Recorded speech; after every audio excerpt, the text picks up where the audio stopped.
Hop, et c'est parti. Bonjour tout le monde, j'espère que vous allez bien.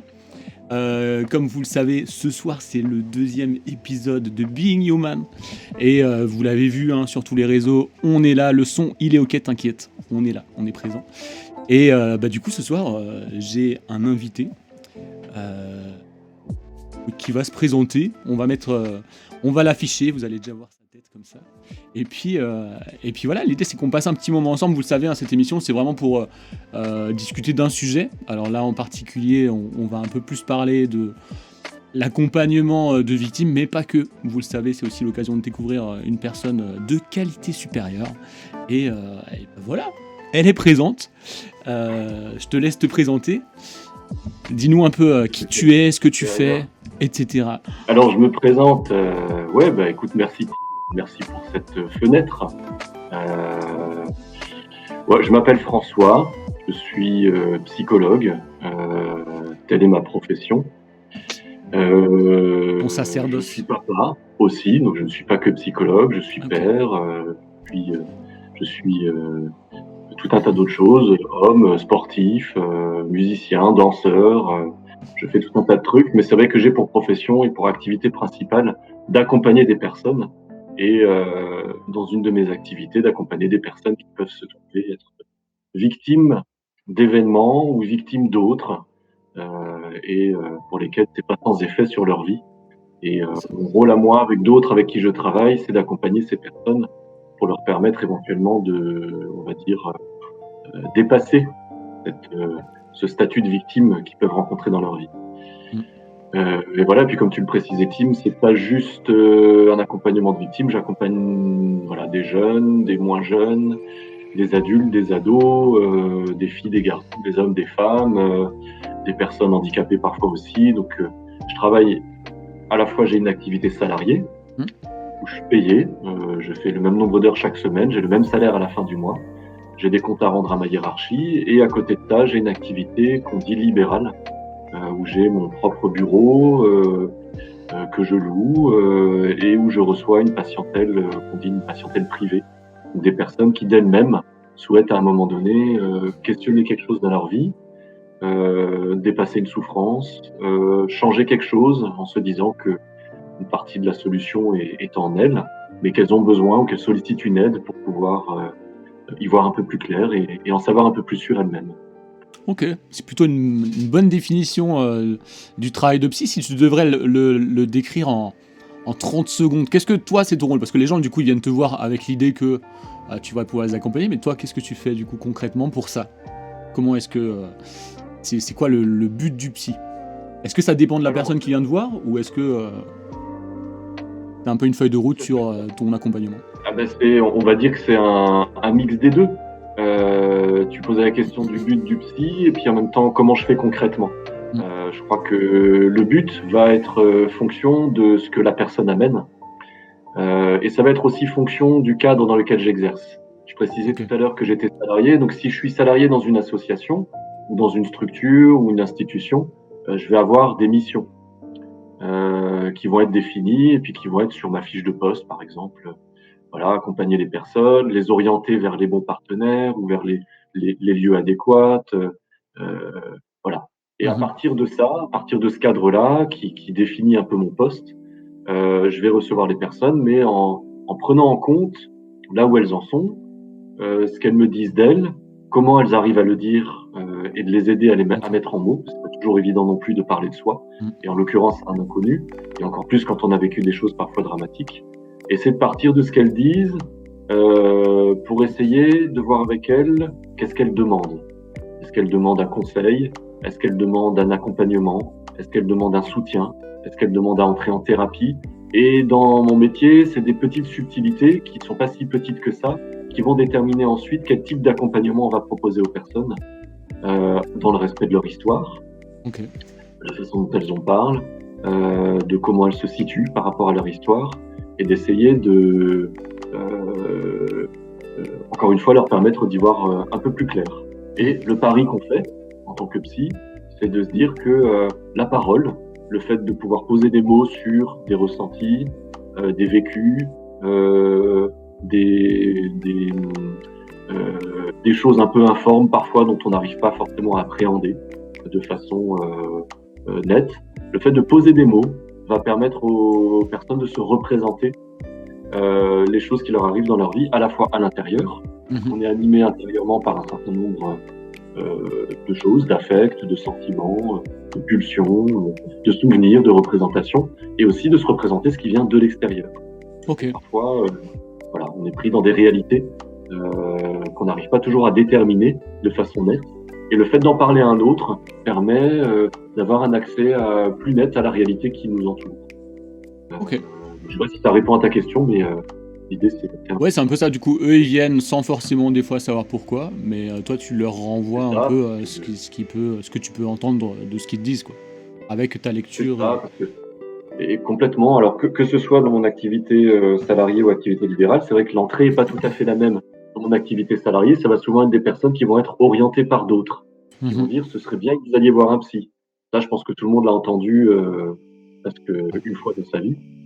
Ce serait bien qu'un tel voie un psy, ce serait bien que tu sois suivi, là il y a quelque chose à travailler. Et souvent ça vient de l'extérieur, c'est pas toujours le cas, mais ça arrive souvent. Ça peut être un médecin, ça peut être un juriste, ça peut être un travailleur social, ça peut être quelqu'un de l'entourage, un parent, un copain, une copine, etc. Et après ça, la personne va se dire oui, peut-être pourquoi pas, j'ai quelque chose, mais ils ne sont pas forcément tout à fait au clair avec une demande qui viendrait d'eux. En sachant. Et à d'autres moments, si c'est en libéral par exemple, mais il y a toujours un autre derrière, puisqu'on est entouré de personnes qui nous constituent depuis notre plus tendre enfance et jusqu'à notre vie actuelle. Il y a toujours un peu quelqu'un qui est là derrière, il y a toujours des liens d'influence, de loyauté, amicaux ou affectifs ou d'attachement qui vont faire que. Mais on va dire qu'en libéral, je rencontre quand même plus souvent une patientèle ou des gens qui il leur est arrivé quelque chose où ça fait un petit moment, plusieurs mois, parfois plusieurs années, que ça les travaille, qu'il y a quelque chose qu'ils aperçoivent dans leur vie, qui peut les déborder, qui peut les préoccuper, qui peut les encombrer, et où ils se disent bah tiens bon, je vais peut-être ça vient peut-être pas que de l'extérieur, peut-être ça vient un petit peu de moi, et je vais voir avec quelqu'un que je suppose en savoir un peu plus. Si ce quelqu'un peut m'aider à justement en savoir un peu plus. Et la demande est peut-être pas tout à fait la même, l'entrée est peut-être pas tout à fait la même, selon les endroits où je peux être amené à travailler, quoi. Ouais, c'est sûr. Alors dans le chat, on a Wingsun qui dit « Je pense que de travailler à côté te permet un meilleur recul sur tes patients ». Est-ce que le fait d'avoir une mission libérale et puis une mission salariée finalement, où tu as des missions bien précises là dans ce cadre-là, est-ce que ça te permet finalement d'avoir un recul différent par rapport à un psy qui exercerait que en libéral ou que une institution comme ça? Alors, je pense que ça dépend de chacun. Moi, j'aime bien cette question parce qu'elle est intéressante. Moi, j'ai toujours pensé alors, parfois par choix. Maintenant, c'est un choix. Mais au début, les psys sont formés. On a un master 2, on a un bac plus 5 et on a un diplôme. À partir du moment où on a ce diplôme, on commence à chercher du boulot. Et c'est assez rare que on puisse travailler en libéral tout de suite. Parce que c'est quand même bien d'avoir un réseau, de se faire connaître sur le territoire dans lequel on travaille, la ville dans laquelle on bosse ou le département dans lequel on bosse. Et ce réseau, c'est bien de l'avoir. Et quand tu t'installes en libéral, au bout de quelques années, voilà, pour se faire une patientèle, pour se faire connaître, ça met du temps. Donc, tu vas, à la sortie du diplôme, commencer par bosser en institution. Ça peut être dans différents champs. Ça peut être en protection de l'enfance, ça peut être dans l'aide aux victimes, ça peut être dans le milieu hospitalier, dans différents types de services. Ça peut être à la police, voilà. Et en fait, il y avait, à l'époque où moi j'ai commencé à travailler, et peut-être que c'est encore le cas aujourd'hui, il me semble, à l'entendre autour de moi, davantage de postes à temps partiel pour les psychologues, parfois des CDD. Ouais, c'est difficile d'avoir un temps plein. Ouais, c'est difficile d'avoir un CDI à temps plein quand tu commences. Donc en fait, immanquablement, tu vas faire un petit 50% là, un petit 20% ici, tu vas faire un peu de formation là, tu vas faire travailler sur tel projet ici. Et en fait, petit à petit, alors la richesse, elle est là, parce que tu rencontres pas mal de monde et tu es sur différents types de missions. Parfois, c'est un peu morcelant, selon les périodes. Mais moi, j'ai toujours trouvé que c'était chouette de pas être tout le temps au même endroit. Parce que mon tempérament, ma personne fait que d'être exclusivement dans une institution, et de travailler tout le temps avec les mêmes personnes, entre guillemets. Je parle des collègues ou des fonctionnements institutionnels. Après, les patients peuvent changer. Moi, ça m'a jamais vraiment intéressé.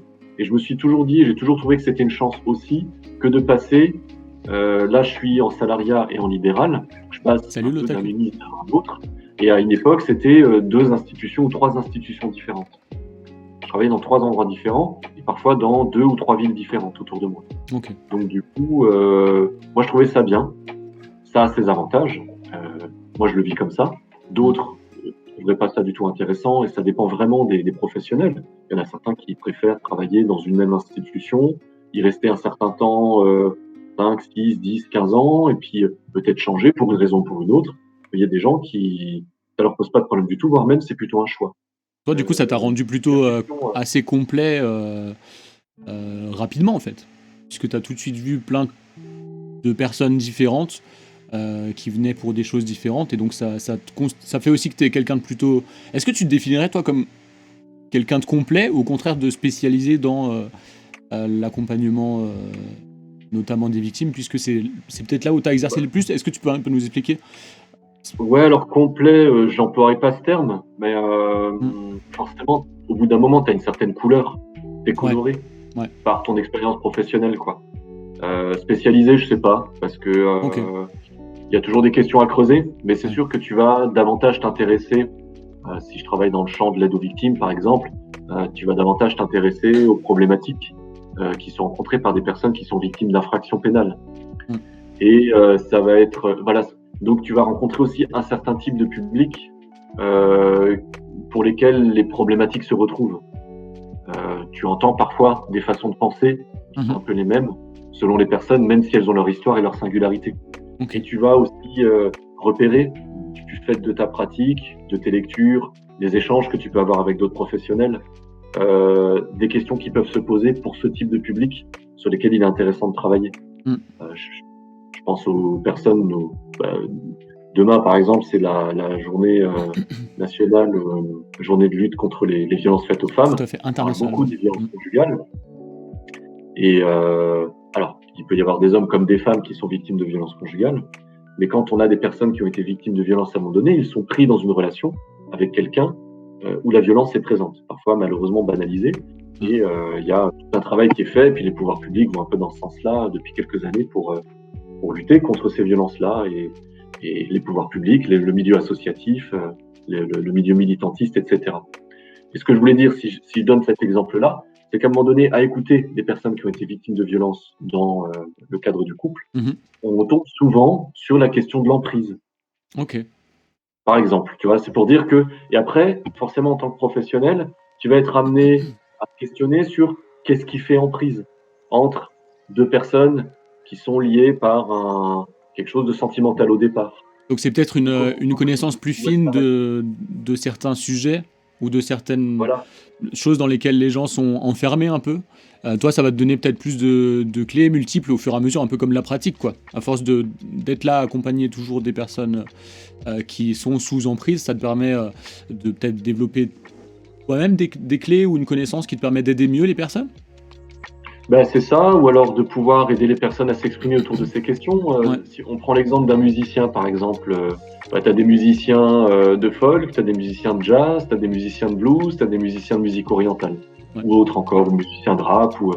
Euh, quand tu vas être dans un chant, un musicien de jazz, tu vois, il va quand même explorer. Alors, je suis pas trop musicien, mais même si je pratique un petit peu, mais et j'ai pas envie de dire de bêtises ou de parler à la place des musiciens. Je pense que Vas-y, un essaye, musicien le dirait mieux que essaye. moi. Mais on sait quand même que voilà, tu as un artiste il va être saxophoniste ou il va être pianiste et puis il va explorer le milieu du jazz, Ouais, les couleurs du jazz, les sonorités du jazz.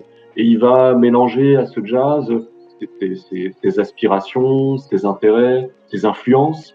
Il va pouvoir être influencé par d'autres courants musicaux. Ça va donner une certaine couleur à sa musique qui va évoluer avec le temps. Et je dirais pour un professionnel, quel qu'il soit, mais un professionnel de l'écoute comme je suis par exemple, bah, forcément j'ai une certaine couleur, une certaine manière d'écouter qui ouais. est teintée, qui est nuancée et influencée par les personnes que je rencontre, celles pour qui je propose Ouais. mon aide et mon écoute, mais aussi les lectures qui vont être les miennes et puis les personnes qui vont faire référence pour moi dans le champ d'exercice qui est le mien. Ok. Dans le chat, on a un commentaire qui dit quand on connaît ou pense connaître ses problèmes, c'est souvent difficile de trouver un psy qui, au lieu de te faire ressasser un drame encore et encore, t'aide à, par exemple, comment vivre avec, etc. Est-ce que toi, du coup, c'est quelque chose... Alors, je sais pas si tu le faisais au début et si ça t'a changé, ou est-ce qu'au fil du temps, effectivement, tu trouves que c'est intéressant justement d'être plus spécialiste un peu de l'accompagnement des victimes pour justement mieux les aider et pas finalement les laisser un peu dans ce questionnement perpétuel et finalement les empêcher d'avancer, ou en tout cas pas les aider suffisamment.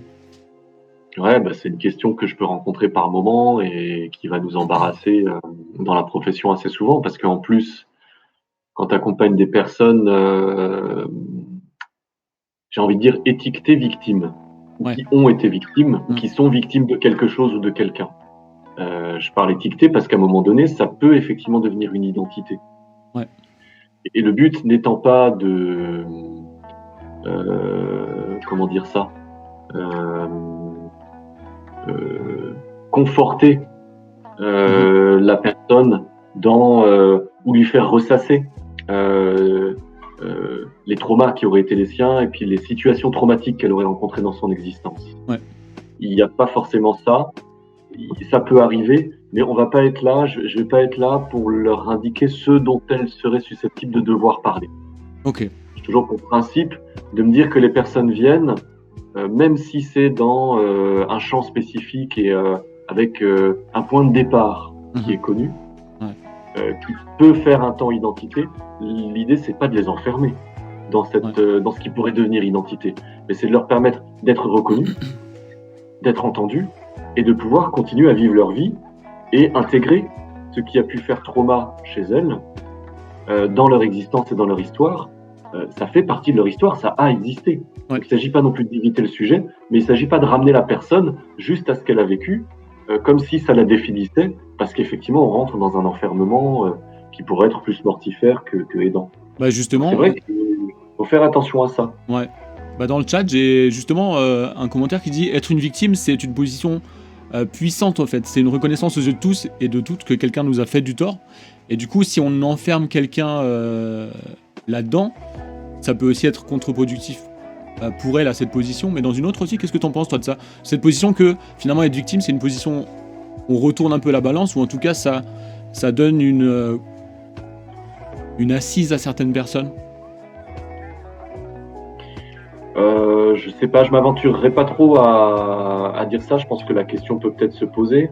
Encore faudrait-il savoir de quelle personne on peut parler. C'est-à-dire, Ouais. est-ce que la question c'est comment dire ça,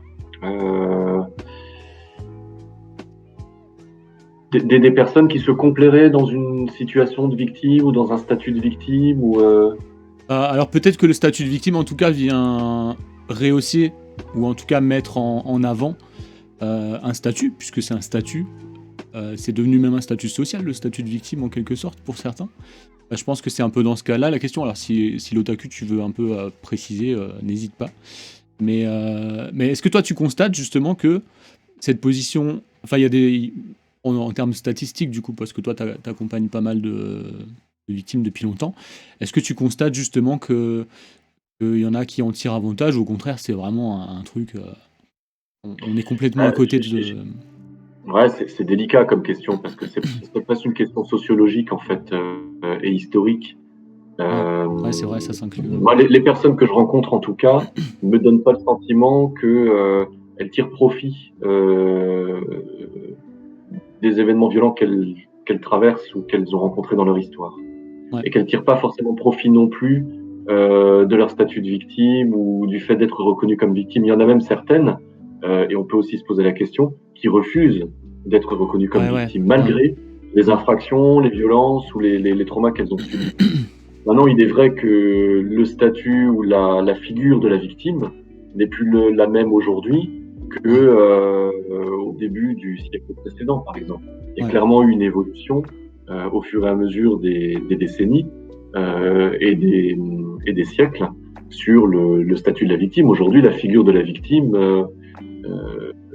est quand même un petit peu plus, peut-être parfois glorifiée, peut-être parfois mise en avant, comme si ça donnait consistance à certaines personnes ou à Ouais. voilà, on peut faire une carrière de victime en Ouais. quelque sorte. Et on Et c'est vrai que peut ça vient peut-être appuyer d'autres troubles qui sont antécédents à forcément ce qui nous a fait devenir victime. En tout cas, parfois. Après, ça ou dépend, c'est alors peut-être une question. ou alors c'est sociétal aussi parce que c'est vrai que les médias véhiculent aussi assez Ouais. vite des faits divers, Bah, et ça donne une. souvent des situations de violence Ouais. et on va à la pêche aux victimes. Il s'est passé quelque chose, il y a des personnes qui en sont victimes, on va assez rapidement essayer de trouver leur témoignage mais c'est plus du côté du sensationnel et de l'événementiel. Ouais. Le travail que je peux faire, il va être un petit peu en décalage par rapport à cette mise en scène médiatique. Ouais, c'est clair. Du Voilà. coup, ce qu'elle Ouais, disait, c'était plus que statut de victime, c'est encore péjoratif aujourd'hui, mais qu'on devrait prendre un pouvoir en se disant que oui, quelqu'un m'a fait du tort, mais je ne suis pas que le tort que j'ai subi. Toi, c'est un peu ce que tu essayes de c'est ça, travailler avec les personnes, quoi. c'est ça, c'est ça. On peut Ouais. être victime, on peut tous être victime à un moment donné. Et Je c'est crois qu'on important que peut ce soit être reconnu comme vrai par la justice, du coup, quand c'est le cas. mais je crois, Ouais, ouais, je crois, il y a quand même pas mal qui disent qu'elles ont quand même besoin de réparation, d'une restauration et puis que ça passe ouais, par une reconnaissance par la justice, ouais. parce que ça fait tiers, en fait. Mhm. Et que beaucoup sont parfois en attente d'une audience ou d'un procès par rapport à ce qu'elles ont subi. Tout dépend de la gravité ou de comment ça a pu faire effet sur elles. Ouais. Parce que ils ont besoin quand même que quelque chose soit tranché du côté de là dans cette histoire, là c'est quand même moi qui suis victime. Mm. Il y a quand même alors c'est parfois plus compliqué que ça. Euh, euh, c'est pas aussi binaire. Il n'y a pas d'un côté des auteurs de violence et d'autres des victimes de violence. On est tous traversés par une violence, des violences ou de la violence. Parfois on l'a subie, parfois on l'agit, et elle est toujours Ouais. un petit peu ancrée en nous d'une manière ou d'une autre. Mhm. Il existe des violences fondamentales et parfois des violences qui permettent de survivre aussi. Ouais. On peut exercer des violences parce qu'on est indigné et puis parce que ça permet de faire résistance à une violence plus grande. Mhm. Donc il y a toutes ces notions-là. Donc le fait d'être victime ou de se sentir victime, c'est aussi parfois se rebiffer contre une violence qui nous est faite et puis de renvoyer à celui ou celle qui nous a fait violence. Non, ça m'appartient pas. Ouais. C'est pas mon histoire. Mhm. Et je veux pas rester coincé là-dedans. Mais il Ouais. y a un besoin parfois d'une reconnaissance, qui soit celle de la justice ou qui soit celle parfois du corps social, ou voilà, ça peut emprunter différentes voies d'accès. C'est vrai qu'il y a une difficulté parce que parfois, alors tu disais tout à l'heure, on va à la pêche aux victimes, et c'est vrai qu'il y a encore maintenant parfois des confrontations entre bonnes, mauvaises victimes, etc., qui parfois empêchent cette reconnaissance parce qu'il y en a qui n'ont pas l'air d'être des victimes et qu'ils sont, d'autres qui ont l'air de l'être mais qu'ils sont finalement à une échelle différente. Et c'est vrai que socialement, en tout cas, c'est compliqué. Enfin, c'est comme s'il y avait un peu deux catégories, quoi, la bonne victime, la mauvaise victime, et des attentes un peu vis-à-vis de celle-là, alors que finalement, alors c'est peut-être quelque chose que tu as pu voir dans ton accompagnement, mais chaque victime réagit avec ses propres ressources aussi. Ouais, bien sûr. Ouais. Est-ce que justement tu vois des traits communs entre les victimes Est-ce que tu vois des choses des schémas un peu qui se répètent ou est-ce que les victimes, ça se classe par exemple selon leur réaction? Tu as 3 ou 4 réactions quand tu es victime, etc. Est-ce que dans ta pratique, tu pourrais dire ça, ou est-ce Bah, que c'est défoncer des portes qui n'ont pas forcément lieu d'être non, après il y a je sais pas si en termes de classification, en termes de clinique aujourd'hui, de signes, mais qui sont plus du côté d'une clinique du traumatisme ou du traumatisme psychique. Tu as différentes écoles, mais bon, grosso modo, on reconnaît quand même qu'aujourd'hui, qu'un événement violent, par exemple un accident de la route ou un attentat terroriste ou une agression physique, une agression sexuelle, est susceptible d'engager, de faire effraction chez la personne qui subit cet événement-là, ou cette attaque, ou cette agression. Ça fait effraction, et si ça fait effraction, on peut supposer que ça peut faire traumatisme psychique, trauma dans la psyché. Au-delà des blessures physiques éventuelles qui sont occasionnées, il y a un dommage psychique qui porte le nom de traumatisme psychique. Ça a été d'abord théorisé par plusieurs personnes, et puis même il y a bien longtemps par Freud, à l'époque des accidents de chemin de fer ou de la Première Guerre mondiale. Ouais. Il a beaucoup théorisé là-dessus à ce moment-là. Après, il y a différents courants qui ont commencé à voir le jour, et en particulier dans les années 70-80, on pense à l'EMDR ou des pratiques comme ça qui sont vraiment ciblées sur résorber le traumatisme. Alors, je suis pas forcément praticien et je connais pas exactement ces pratiques-là. Le MDR, Et donc, c'est il y a la une psychologie clinique. comportementale, c'est ça? Ou c'est encore autre chose? Alors, c'est un terme, c'est un acronyme, et le terme anglais, alors EMDR, je sais jamais ce que veut dire le D, mais je crois que le E c'est eye, de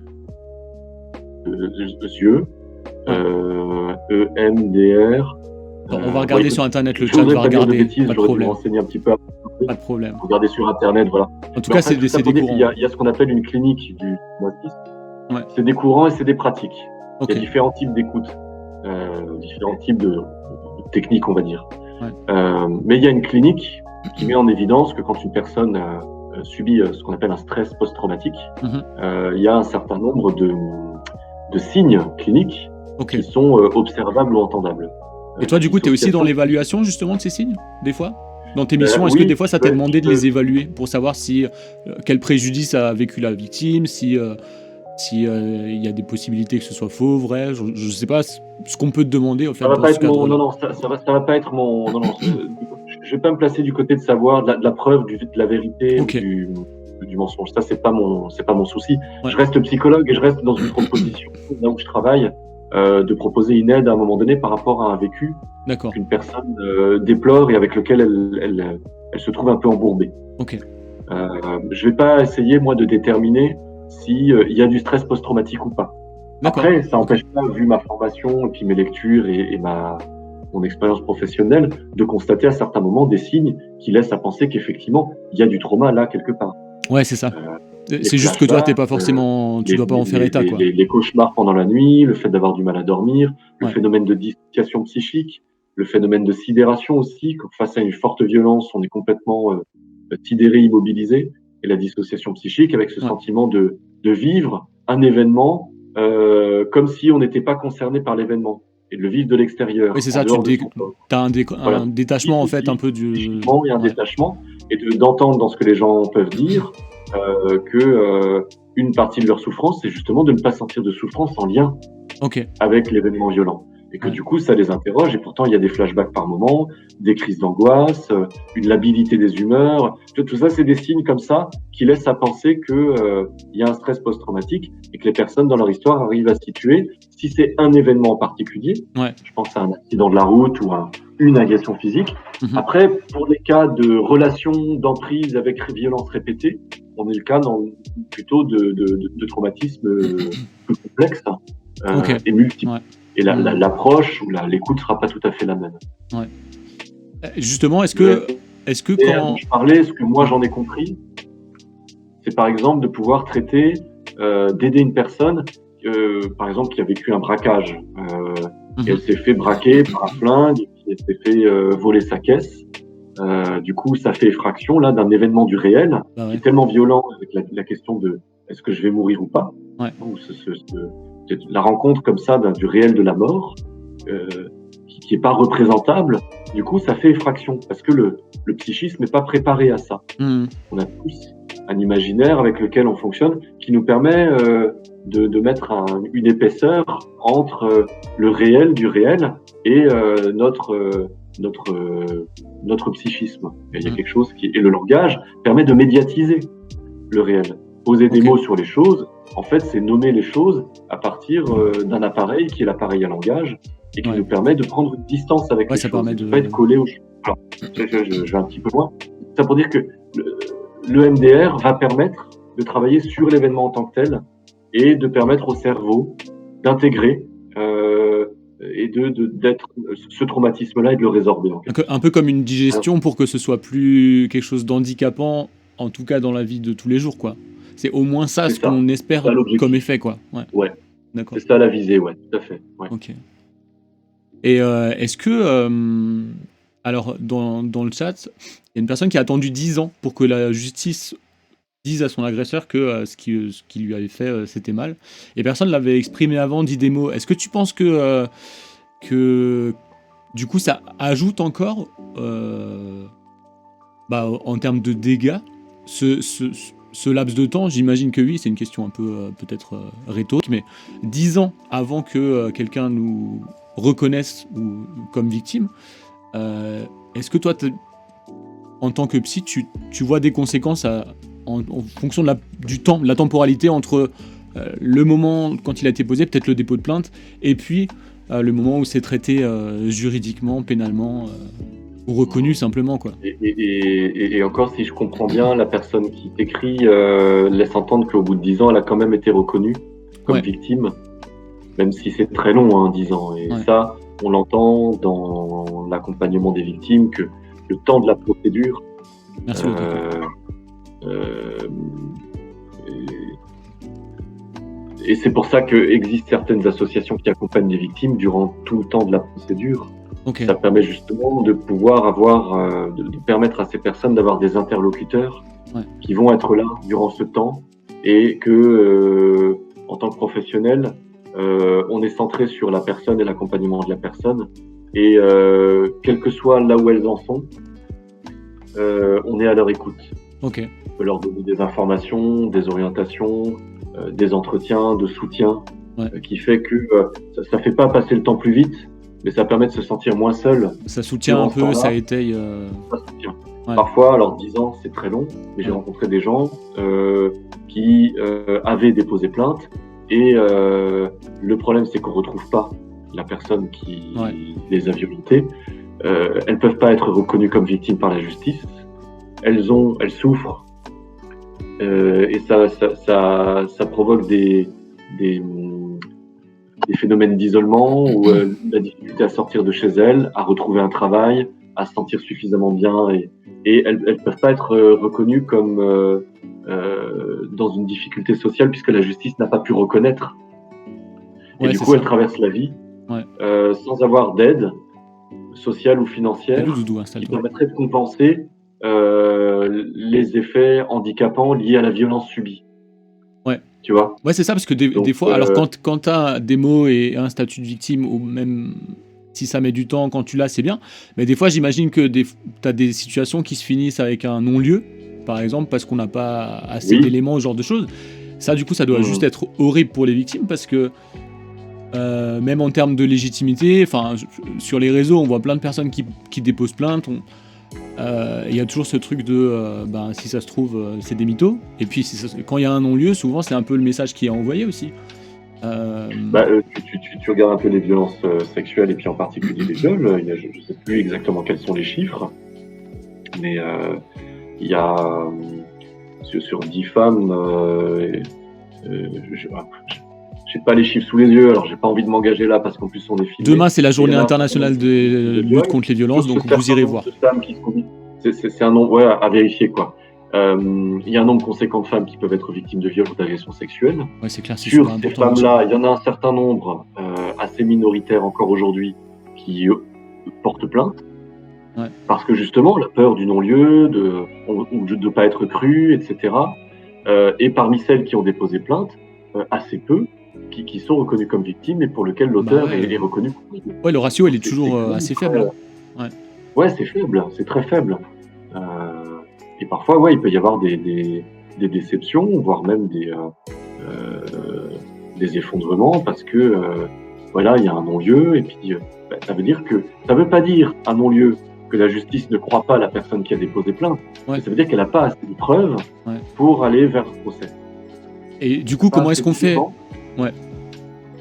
Après, comment est-ce qu'on fait pour étayer les personnes qui attendent ça, qui n'ont pas cette reconnaissance de statut, et du coup, au bout d'un moment, l'étayage qu'on a peut-être réussi à mettre en place, ça se casse la figure, mais comment est-ce qu'on fait pour accompagner ce genre de personnes ? J'imagine que c'est plus simple, entre guillemets, quand il y a le statut de victime, que quand en fait il y a un non-lieu. Enfin, ça doit être compliqué à ce niveau-là. Ah bah c'est compliqué, ouais. Oui, parce que... Est-ce qu'on peut faire quelque chose quand il y a un non-lieu ? Enfin, en tant que psy, qu'est-ce qu'on peut encore faire quand la personne, il y a tout qui s'est cassé la figure parce qu'elle n'a pas ce statut ? Alors ouais, je sais pas si tout se casse la figure, mais en tout cas oui, c'est clairement pas sans effet. Ouais. En tant que psy, bah, Ça, c'est c'est le déjà mode de voir parano, qu'est-ce ouais, que la c'est sûr. personne, est-ce qu'elle se situe du côté d'un accompagnement psy? Est-ce qu'il Ouais. y a quelque chose, du côté du psy qui doit, compenser ou, répondre là où il y a les limites de la justice? Parce Oui, que du coup, tout a une toi, en limite. tant que psy, de toute façon, tu reconnais à cette personne bah, la Voilà. vérité À de partir ce du qu'elle te raconte, moment où quoi, elle de me toute façon. parle de Ouais, son histoire et puis que ça fait un moment que je suis la personne, donc ouais, forcément, on fait avec ce qu'elle nous dit. Donc, de toute façon, moi, ce qui compte dans mon écoute, ça va être la vérité subjective. C'est la ouais, vérité qui est la vérité de celui ou celle qui me parle. ouais, C'est d'être au plus proche de sa vérité. Et puis, là où je peux faire quelque chose éventuellement, c'est de continuer à être là et de continuer à proposer un espace qui permette à la personne d'avoir la possibilité de s'exprimer, y compris de ça, ouais. et y compris des frustrations qui seraient liées au fait qu'il y ait eu un non-lieu ou une non-reconnaissance des violences qu'elle aurait pu subir. Hmm. Ouais, donc là, même Mais là, le parfois, suivi. on n'est pas, ça a aussi ses limites peut-être pour un certain nombre de personnes. Et ça ne peut pas réparer ou compenser ce que va dire la justice d'un autre côté. C'est Ouais. complémentaire parfois, Hmm. mais ça a aussi ses limites. Il y aura toujours du manque de ce côté-là. Ouais. Mm.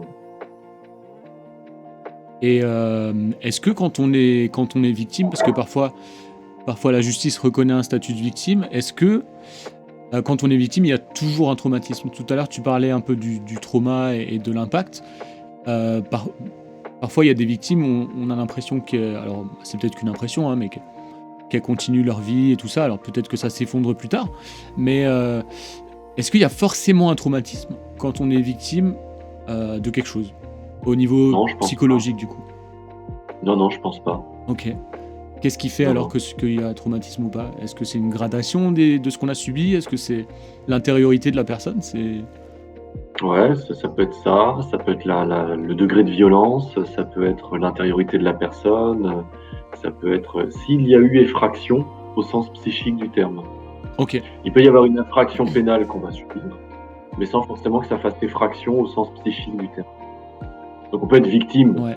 sur le plan juridique Mhm.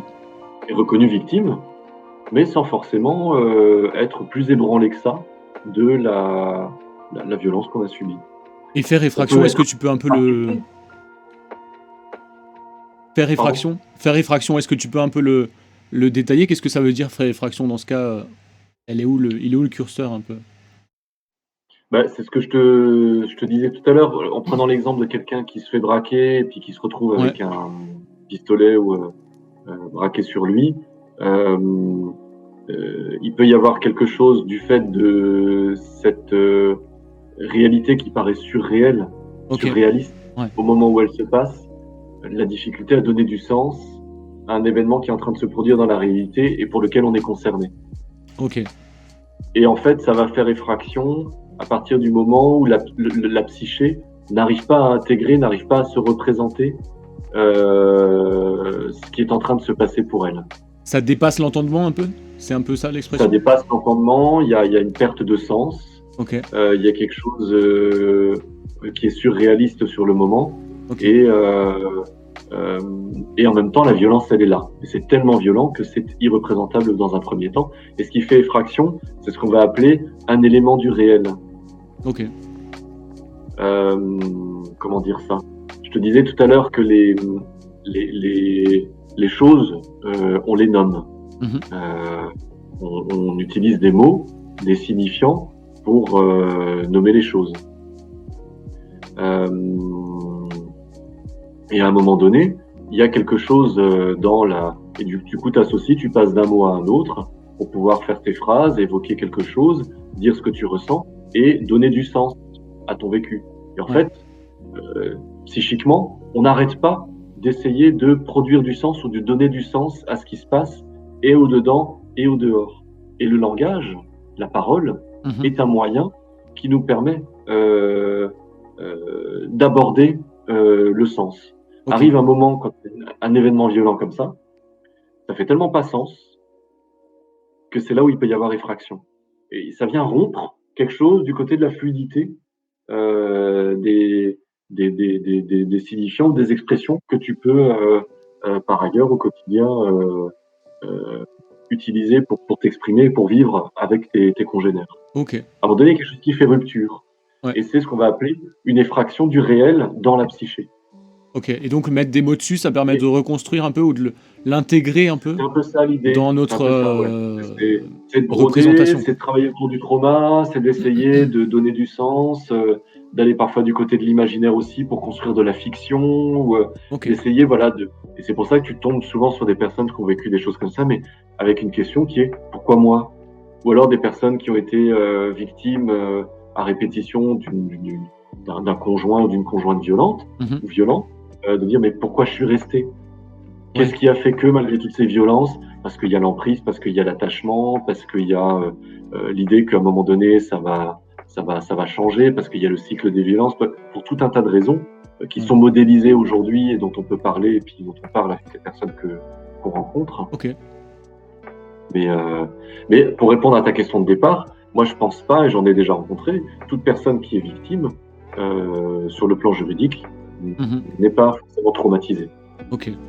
Et aujourd'hui, on a souvent tendance à faire cet amalgame. Ouais. J'ai été Ouais. victime, donc je suis traumatisé.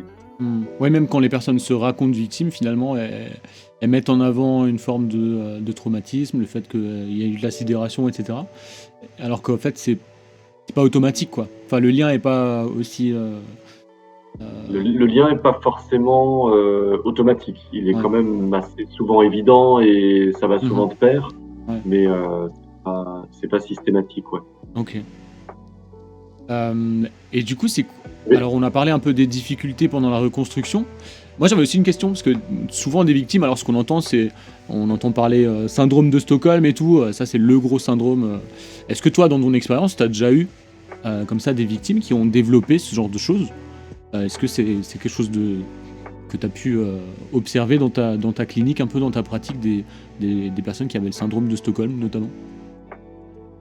si on parle du syndrome de Stockholm, qui fait référence à ce qui s'était passé, je crois que c'était dans les années 90, il y avait eu une prise d'otage Mhm. dans un avion à l'aéroport, et où les otages avaient, au bout de quelques heures, quelques jours, je sais pas si c'était plusieurs heures ou plusieurs jours, Mhm. pris fait et cause pour Ouais, ils ceux qui avaient. les prenaient en otage. Ouais. Et du coup, je crois que c'est très particulier comme syndrome. Dans ma clinique ou dans les gens que j'ai rencontrés jusqu'ici, ça s'est jamais produit. Ok. J'ai jamais rencontré ça sous cette figure-là, sous cette forme-là en tout cas. Ouais. D'accord. Et ouais, des fois, il y en a aussi qui trouvent des excuses un peu à leur agresseur, ou ce genre de choses. Souvent, alors peut-être plus dans les Et violences c'était conjugales ou dans les justement violences ce que j'étais en train de me intrafamiliales. dire Ouais. en associant, c'est plus de ce côté-là où le travail se fait voilà, parce que ça n'empêchera pas une femme victime de violence de son conjoint ou de son ex-conjoint euh, euh, perdra pas pour autant son empathie pour lui. Mhm.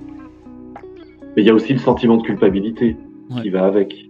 Et la culpabilisation, qui est aussi un travail, quand il y a une relation d'emprise, de l'entrepriseur, on va dire comme ça, ou euh, qui a bien marché, qui fonctionne encore sur la victime, même si elle est séparée de celui qui s'en est pris à elle. Ouais, il y en a Mais plein il qui y a souvent culpabilisent. Ouais. ça, des excuses, oui, mais il a perdu son boulot, donc il est sous stress, ou oui, mais il a appris qu'il avait une maladie, donc je peux comprendre qu'il soit en colère régulièrement. Et puis Ouais. si ça se trouve, j'y suis pas pour rien, parce qu'à certains moments, peut-être que c'est moi qui le stresse, parce que Je suis un peu je suis trop chiante, jovial, c'est les enfants, ou ce genre de choses. Ouais, c'est ça, ou souvent. c'est les Ouais. enfants, tu vois, on Ouais. contextualise et on justifie la violence. Mhm. Mais j'appellerais pas ça le syndrome de Stockholm. Ouais, ça, c'est autre chose. C'est C'est plus. vraiment, c'est autre chose, ouais. Bah, finalement, alors il y en a aussi où leur vie est construite autour de ça. Enfin, en tout cas, c'est un équilibre, même si c'est un équilibre avec de la violence. Mais en tout cas, ils ont quand même une vie de famille, on va dire. Et du coup, parfois, le fait de déposer plainte ou comme ça, ils vont perdre aussi tout ça. Donc, il y a peut-être aussi. Est-ce que parfois il y a un deal entre. Je continue à subir parce que finalement, je suis quand même à côté une femme, une maman, ça me permet d'être ça. Si je dis quelque chose, j'aurai plus rien. Pareil pour les enfants. Enfin, moi, ma pratique, c'est plus les enfants. Mais souvent, les enfants aussi, ils culpabilisent, ils disent pas forcément les choses parce que bah, leurs parents, c'est un peu toute leur vie, quoi. Et donc, s'ils les ont plus parce qu'ils ont dit quelque chose, c'est impossible pour eux de se Bah, c'est ça. représenter, avoir les forces de Mmh. continuer, quoi. Ouais, parce qu'il y a une très forte, ouais, ouais, ouais. Ouais, ouais, il y a une très forte dépendance des enfants à leurs parents et c'est très compliqué de dénoncer, celui ou celle qui nous fait du mal en même temps que c'est celui ou celle qui nous nourrit. Ouais, ouais, c'est ça, hein, c'est Mmh. souvent la main. Et puis si en plus les enfants ont grandi là-dedans, dans des violences répétées, physiques ou sexuelles, Ouais, heu, c'est le quotidien en fait. Ils ont grandi avec ça, donc ils ont pas d'éléments de comparaison. Ils n'ont pas encore la maturité psychique qui leur permet de ouais. se dire, peut-être que c'est pas normal. Mmh. Et si je dénonce, papa va aller en prison et, heu, et le silence, le secret fonctionne très très bien et Mmh. parfois pendant des années. Ça quoi, c'est pas l'âge adulte que les choses se révèlent quoi. Ouais. Et Ça c'est des mécanismes très puissants, hein. ouais, c'est clair. Moi dans Mmh. mon expérience de travail, des fois, je me demandais même si, bah, le fait de signifier à l'enfant que ce qu'il vivait, c'était de la violence, c'était pas aller trop loin parce que finalement, lui faire prendre conscience que c'était pas normal ce qu'il vivait, ça allait Mmh. créer quelque chose, qui en fait lui ferait peut-être plus de mal que ce qu'il subit, sur le moment. Est-ce que c'est le genre de choses qu'on peut penser ou, au contraire c'est quand même bien de venir dire ce qui est normal, ce qui est pas normal? Est-ce qu'à un moment, Mais il y a un très beau, documentaire que j'avais vu, je crois que c'était sur Infrarouge, sur France Télévisions, c'est France 2 je crois qui propose, et on suit, il y a différentes approches sur le même documentaire qui dure à peu près 1 heure et quart. mmh On suit des audiences, dans le cabinet d'un juge des enfants, je crois OK, que c'est le juge du roi, ouais. qui reçoit des Ah enfants oui, oui, avec, ouais. leur famille d'accueil et aussi, les parents des enfants qui sont placés, parce qu'il y a eu des violences à la maison et où en fait, il nomme auprès des enfants, que les violences qu'ils subissaient, Ouais. c'est pas normal. Et que lui, en OK. tant que juge, je trouve que son discours était assez clair et puis qu'il est à la portée des enfants auxquels il s'adresse sur le moment et que Yes, salut, ces merci de ton retour. violences-là, ils n'ont pas à les subir.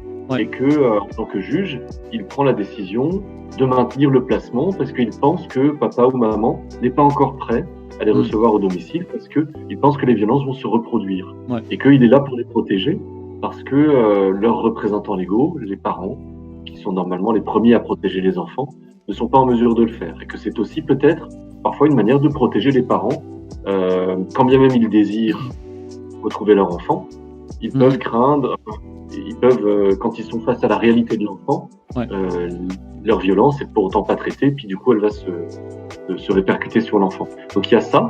Il y a aussi des témoignages d'adultes ou de jeunes adultes qui évoquent le fait que pendant longtemps ils ont vécu des violences, comment ils s'adaptaient à ces violences-là, comment ils étaient Mmh. terrorisés par leurs propres parents, par leur propre père qui leur donnait des coups, etc.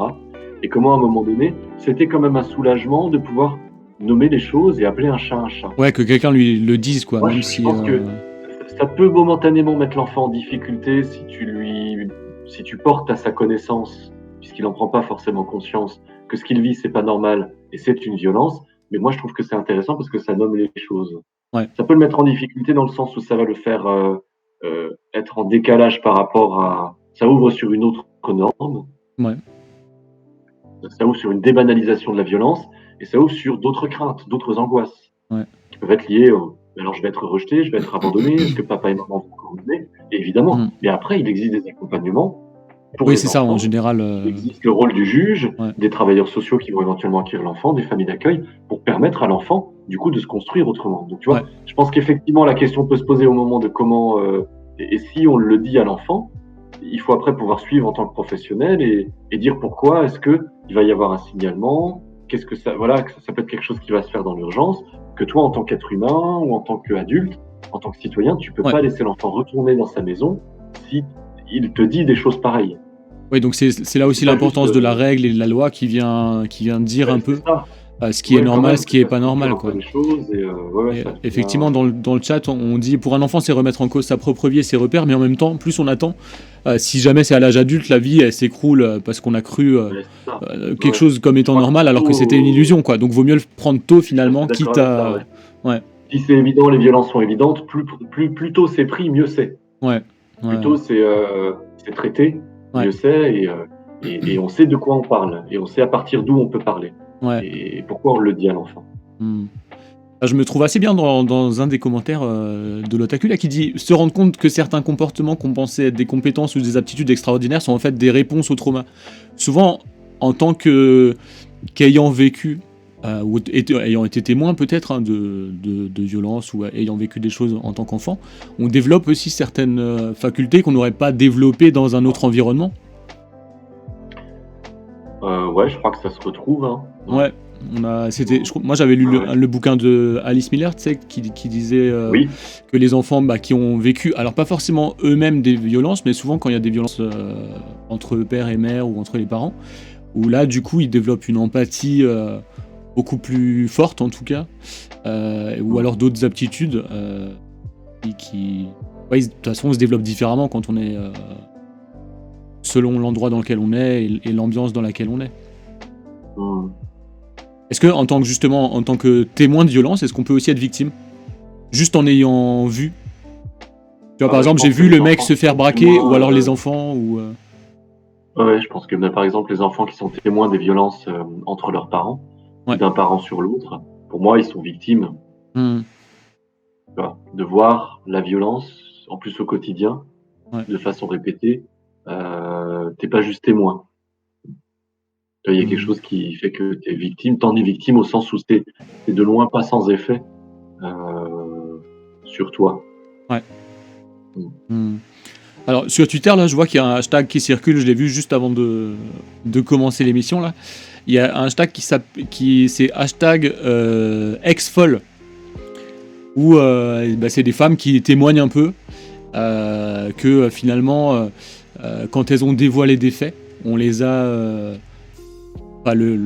Leur conjoint a dit ouais mon ex elle était folle etc machin elle raconte de la merde etc.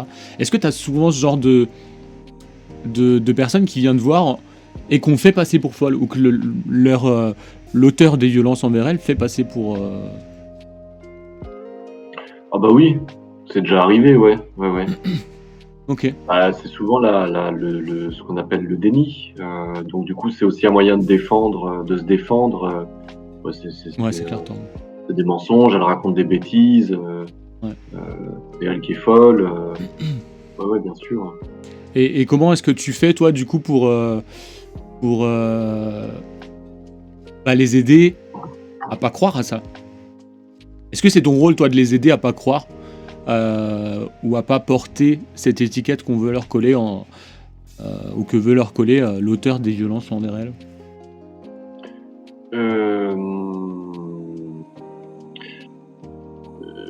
Dans le travail que je peux faire avec, ouais, ça va être de les aider petit à petit à se détacher des effets de discours qui sont parfois des discours de dénigrement, de disqualification, méprisants ou insultants ou menaçants de celui qui fait violence sur l'autre. Et donc celles que je vais écouter, ça va être de les aider à se défaire petit à petit de l'empreinte que l'autre a laissée en elle. Et justement, les folles, parfois elles ont tendance à le penser, Ouais. malgré elles. Ou des fois, je les entends clairement dire mais est-ce que c'est moi qui suis folle ou donc oui, c'est de resituer un peu les choses, dire ben non là, c'est pas vous, là c'est lui. Ouais. De se canser un petit peu quoi, de distinguer quand même ce qui vient de l'un, ce qui vient de l'autre et Ouais. Remettre un peu chacun souvent à sa place quoi. ouais, remettre un petit peu chacun à sa place, ouais. Est-ce que tu accompagnes aussi des auteurs, toi, ou c'est juste des victimes? Alors dans le cadre de là où je travaille, en tant que salarié, non. Ok. J'ai clairement pour mission d'accompagner les victimes, mais parfois ça peut m'arriver, ça m'est déjà Oh, arrivé merci dans Torn, une c'est trop pratique cool. en libéral de recevoir des personnes qui étaient, étiquetées violentes Ok.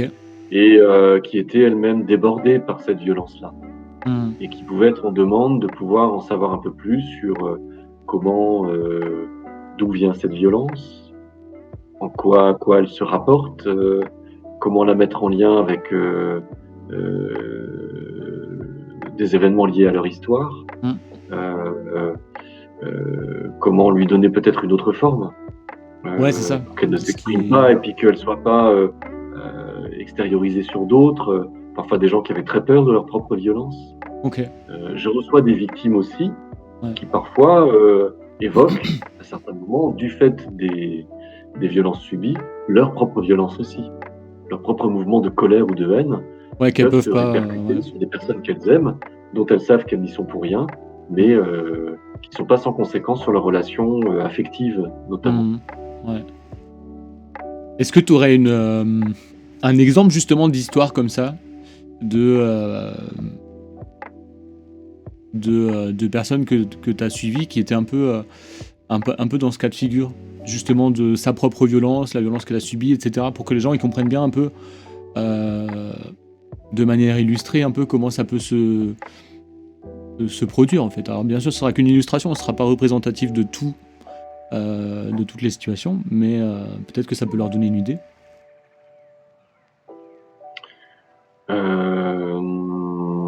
Ouais, j'ai plusieurs exemples qui me viennent en tête, mais je voudrais pas non plus trahir l'anonymat ou Ouais, la. bien sûr. Si c'est trop délicat, Ouais, ça peut être un peu délicat parce que je ok. pense là essentiellement des personnes que je suis en train de suivre, alors peut-être des personnes plus lointaines. S'il y avait un jeune à un moment donné que j'accompagnais, Mhm.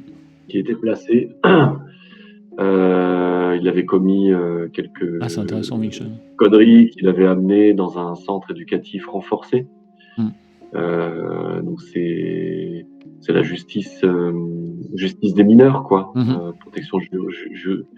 protection judiciaire de la jeunesse. Donc il y a un aspect pénal et un aspect éducatif Mm. quand un mineur commet des infractions. Et notamment lui, c'était du côté de la violence. En fait, on était deux à l'accompagner, on a fait un travail autour de justement, il s'interrogeait sur le fait qu'il avait du mal à respecter, ou il le disait comme ça, le cadre qui pouvait lui être posé, pris dans du collectif. Mhm. Vivre avec d'autres jeunes, que des éduques viennent et lui disent quand est-ce qu'on mange, quand est-ce qu'on doit prendre sa douche, quand est-ce qu'on doit sortir pour aller chercher une formation, etc. Et il se demandait pourquoi ça lui faisait tellement violence. Et en fait, en travaillant avec lui, il a réussi à faire des liens et à mettre en évidence que un des membres de sa famille qui avait un ascendant sur lui, donc Mhm. un adulte à l'époque, euh, exerçait sur lui non pas une autorité, mais une forme d'autoritarisme qui parfois se traduisait par des coups Ok. dans lesquels il se retrouvait complètement coincé. Ouais. Et en fait, quand il était coincé dans un coin d'une pièce, ça générait chez lui des attaques de panique parce qu'il n'arrivait pas à trouver d'issue. Ouais, du coup, ils se sentaient un peu Euh, coincés. il était complètement enfermé et oppressé. Et en fait, quand il se retrouvait dans le même type de situation, il avait l'impression de revivre parfois la même chose. Il n'arrivait pas à distinguer ce qui était du registre d'une règle ou pas forcément d'ailleurs d'une directive, mais parfois d'une demande Ouais. Mhm. et d'une violence. Ouais. Pour lui, ça faisait tout de suite violence. Et c'est en fait en travaillant avec lui qu'on l'a aidé à distinguer ces différentes choses-là. Et, et à régler un peu ses comptes aussi avec cet adulte en question, quoi. Ok. Est-ce que là, ton rôle, du coup, ça a aussi été d'aider l'équipe éducative du centre à mieux interpréter sa violence? Alors ça aurait pu, parfois ça peut m'arriver, mais là en l'occurrence c'était vraiment un travail avec ce jeune-là. Ok. Donc c'était vraiment juste avec lui Et et parfois ouais, essayer que ça vienne de lui un maximum de choses, quoi. ouais, c'est ça. Ok. Ouais, après, parfois, je pense que c'est possible, mais après, t'as toujours vous, les psys, vous êtes soumis au secret professionnel aussi, donc ça peut pas forcément être trop partagé, ce genre de choses, quoi. Ouais, après je, Et je, je merci sais pour le pas, raid. peut-être ça illustre Ouais. suffisamment ou par Ouais, rapport bah aux carrément, questions hein. que De tu toute peux façon, avoir sur le chat. Mais, la violence, elle vient pas forcément de nulle part, je pense. En tout hmm. cas, rarement. Donc c'est aussi peut-être des fois l'interroger simplement ou permettre aux gens de l'interroger par rapport à ça. Dans le chat, ouais, on me dit sa violence, c'était sa manière à lui d'exister, en Mais réaction en oui, tout cas avec quelque chose, mais mais oui, exactement, c'était sa exactement. Il manière peut de y avoir faire des face à ça, violences qui quoi. sont vitales en fait, hein. Ouais, c'est Ouais, ça. ouais. C'est une expression de survie, quoi. Ouais. Et bah, Ouais. justement, il y a un commentaire où on dit: «Les victimes aimeraient savoir que leur agresseur se rende vraiment compte du mal qu'ils ont fait». Est-ce que ça, Souvent ils c'est demandent. est-ce que ça, tu as l'impression que les agresseurs, c'est quelque chose qu'ils savent ou au contraire, ils ont besoin de s'en rendre compte? Ou est-ce qu'il y a un échange, on parle un peu plus en ce moment des peines, comment est-ce qu'on dit? Restauratives, justice restaurative, où il y a vraiment une discussion entre, des victimes et des auteurs, alors pas forcément dans la même, situation. Qu'est-ce que tu Heu, penses de ces idées un peu? je sais pas si c'est ça le sens de la justice Peut-être que je restaurative. mêle trop de Mais parce que moi je l'entends et souvent je ne sais pas exactement à quoi ça correspond. ouais. Parce que par contre, ce que tu décris comme type de dispositif, ça me fait plus penser à des médiations ou des conciliations, Mmh. tu vois, de Ouais, faire que 2 personnes qui ont été prises dans une situation violente, une ou des situations violentes répétées, ouais. peuvent être amenées à à discuter l'une avec l'autre en présence d'un tiers. Mmh. Je crois que les médiations pénales peuvent permettre ça. Moi, je trouve que ça peut avoir du sens, Ouais. si on a la garantie que, celui qui a été violent, Ouais, ça, c'est différent. une fois ou de façon répétée, reconnaît Ça que, va Morgane, c'était bien ton c'est bon. Vas-y, vas-y. ouais, reconnaît qu'effectivement, sa violence n'est pas sans effet sur l'autre et des effets plutôt destructeurs ou Ouais. de dégradation ou et cetera. Et que, il peut y avoir un travail d'accompagnement, qui peut être fait sur plusieurs séances. Je trouve que ça peut vraiment avoir du sens. Mmh. Surtout que c'est pas parce qu'il y a eu violence que pour autant il y a séparation. Parfois des personnes, Ouais. se remettent ensemble et puis il peut y avoir, un accompagnement de l'un comme de l'autre. Mmh. Et mais il y a différents types de profils, on va dire, Mmh. d'auteurs de violences conjugales. Des personnes qui sont très malveillantes et puis qui cherchent véritablement à mettre l'autre sous leur emprise. Ouais. Hem Et il y a un certain nombre d'auteurs, par contre, qui sont plutôt du côté de c'est des adultes ou des jeunes adultes très insécures, très angoissés et très insécures dans la relation à l'autre. Mmh. Et qu'en fait, la violence vient à un moment donné en réponse à ce qu'ils vivent comme étant une menace venant de l'autre. OK. C'est pas forcément une intention, en tout cas dans un premier temps, de Ouais. nuire, de réduire l'autre ou de le réduire à peau de, enfin, dans une intention de le dégrader complètement. Mmh. Parfois, c'est parce que, encore une fois, la violence fait écho à des violences subies qui leur Ouais. ont pas permis de se construire de façon posée et avec des assises suffisantes. Et la violence vient s'introduire là-dedans, et bien elle est présente dans la relation, mais elle était déjà présente avant. Ouais. Et du coup, il y a quelque chose comme ça qui peut se produire, et peut-être que ces personnes-là sont plus facilement accessibles à la question du soin, ou en Oui, tout parce cas qu'il y d'une a quand mise même en du mots, regret ou du parce qu'il y a du la mise en regret, parce qu'il y a perspective, ouais. peut-être une souffrance derrière, qu'ils le Ouais. savent, mais ils n'arrivent pas à faire autrement. Et cette Mmh. violence les déborde déjà eux dans un premier temps et les encombre. Et ça peut être des groupes de parole avec des auteurs de violence, ça peut être des thérapies médiatisées, ça peut être une thérapie par la parole. Et Ouais. il peut y avoir petit à petit une prise en compte de leur propre histoire et des violences de leur propre histoire. Donc ça peut Et vraiment là, servir, il combine. donc ça peut vraiment servir parce que des fois, enfin, on entend beaucoup de personnes qui disent, «Ouais, enfin, il a eu une injonction de soins», par exemple, ou ce genre de choses, au lieu de faire 10 ans de prison, il a eu, 3 ans, puis une obligation de se soigner. Parfois, enfin, ce que je comprends, c'est que parfois, c'est plus utile de mettre une peine et puis une peine de un suivi, psychologique en place et cetera, plutôt que, juste enfermer la personne sans forcément qu'elle ait un suivi, en Bah termes de oui, oui, oui, justice. surtout, Ouais. ouais, surtout quand on connaît un peu l'état des prisons aujourd'hui. Voilà, il y a des personnes qui se retrouvent en prison qui relèveraient peut-être plutôt de la psychiatrie. Ouais. Après, les injonctions de soins, c'est à double tranchant. Il peut y avoir des injonctions de soins. Les mecs, ils vont aller voir un psychiatre et puis ils ont juste la signature. Ils vont voir le psy une fois toutes les 2 semaines et puis ils Ouais, c'est vont chez pour, le CPI, ouais. puis sur la contrôleur judiciaire, et puis ils disent voilà, j'y étais et j'ai répondu à mes obligations judiciaires, quoi, mon Mmh. contrôle judiciaire. Ouais. Je suis pas entré en contact avec la victime. J'ai payé mon amende, j'ai participé à un stage de sensibilisation aux violences conjugales. Mais après, en fait, ils en ont rien fait. Et puis derrière, juste parce que c'était une injonction, même le fait que c'est été une injonction ne change pas grand-chose. Ouais. Par contre, des fois, l'injonction de soins va en amener certains, bah, je suis obligé de venir, et ça va faire émerger quand même quelque chose d'une demande, d'un questionnement, et puis Qui seront un peu d'un ouverts à ça, accompagnement. quoi. Je pense que la plupart, c'est quand même la première catégorie que la deuxième, quoi. Ok, quand même, ouais. Ouais. Ça se discute, quoi. C'est ouais. Ouais, mais c'est important de l'entendre, quoi, que ça peut. Après, c'est Ouais, ouais. le métier de juge Comprendre la dans ça, il est déception de vraiment certaines compliqué, quoi. victimes qui disent voilà, juste une injonction de soins et puis 2 ans de sursis, elles en attendaient plus. Mais en Ouais. fait, la justice aujourd'hui, si elle donne une place à la victime, c'est en tant que partie civile, mais Ouais. elle n'a pas partie à la procédure en tant que. En tant On qu'expert s'intéresse ou. à l'auteur. En fait, et en fait, c'est un procès ou une audience à trois où il y a le juge qui va juger l'auteur de l'infraction et le procureur de la République qui représente justement la société Mm. et qui va dire à l'auteur vous avez commis une infraction aussi aux yeux de la société.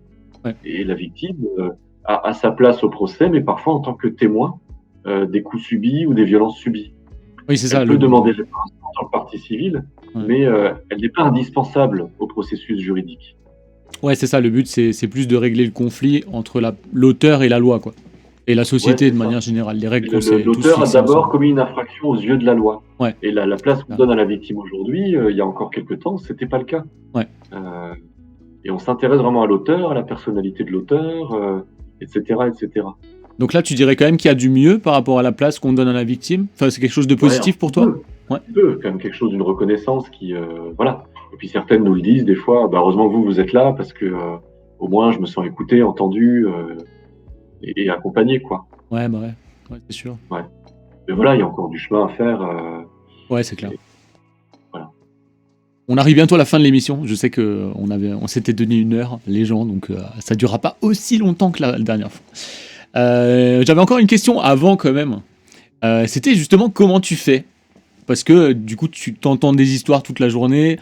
Enfin, être psy, j'imagine que ça doit être assez compliqué. Parfois, il y a des gens même écouter leur conjoint pendant 30 minutes, ça les saoule. Toi, tu fais ça toute la journée. Alors, c'est des gens que tu connais pas forcément, mais des histoires quand même assez compliquées. Comment tu fais pour gérer ça, quoi? C'est pas comme si à la fin, forcément, tu ramènes des choses chez toi, ou en tout cas, ça reste dans ta tête. Ah bah ouais, ça arrive, hein. Ouais. Ça arrive. Après, comment je fais? Bah, il y a pas que ça, Ouais. fort heureusement. Oui, tu disais que tu faisais pas que ça. Ouais, voilà, j'ai des espaces d'expression qui me permettent à un moment donné de mettre au dehors un peu toutes ces énergies tous ces affects, toute cette charge émotionnelle Ouais. qui est parfois très lourde à porter. Mais alors j'ai des espaces d'élaboration, euh, donc une personne qui me supervise. J'ai des espaces d'expression artistique ou sportifs qui me permettent de, voilà. Et puis bah, les copains, les enfants, la famille, voilà, des choses qui sont plutôt du côté de la vie, du côté du plaisir, ou de se dire qu'il n'y a pas que le boulot et puis que voilà, la musique, d'autres choses qui me permettent de m'intéresser à d'autres choses et puis d'évacuer aussi, quoi. Ouais, justement, dans le chat, ils disaient pour évacuer, c'est tout à fait ça. Il faut trouver des endroits à toi qui soient hors du boulot pour évacuer un peu. C'est là où le confinement, pour moi, comme pour pas mal de psy, a été compliqué parce que les espaces qui existaient d'extériorisation, à un moment donné, tu faisais que bosser.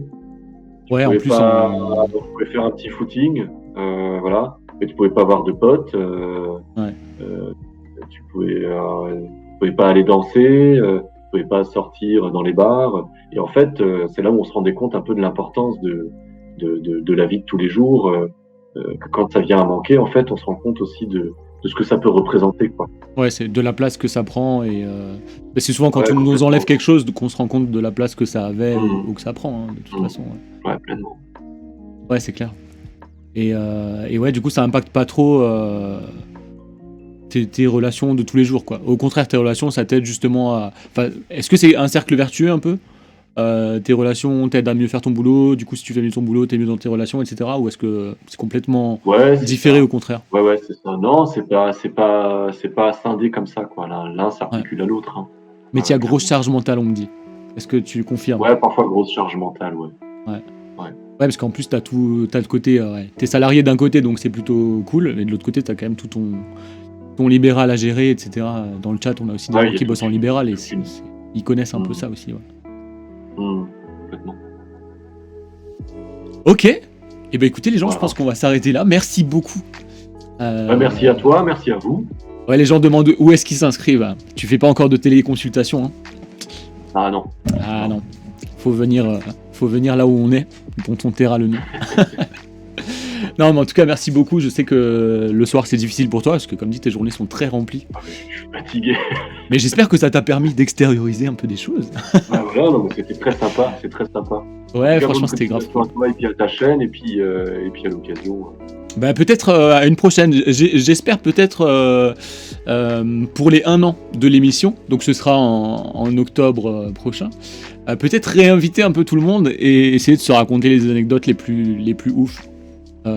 Écoute, de notre boulot, donc je pense que t'en as pas mal en tant que psy aussi. Nous, enfin l'autre éduc avec qui on était, on en a aussi plein, donc ça pourrait être cool. Ouais. D'avoir juste une soirée anecdote un peu. Donc ça.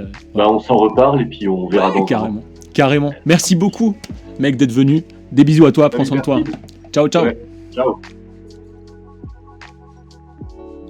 Eh ben les gens, c'était attendez, je repasse un truc. Voilà, mais rire un peu beaucoup, c'est clair. Soirée anecdote, ça va être ouf, les gens. Si on arrive à faire ça, soirée anecdote avec... c'était vraiment très cool. Je lui dirais, Mo, que c'était très chouette. Avec plaisir, Wingchun. J'espère que ça vous a plu. C'était un peu moins long que la dernière fois. Donc les gens, on se dit à bientôt, au max lundi.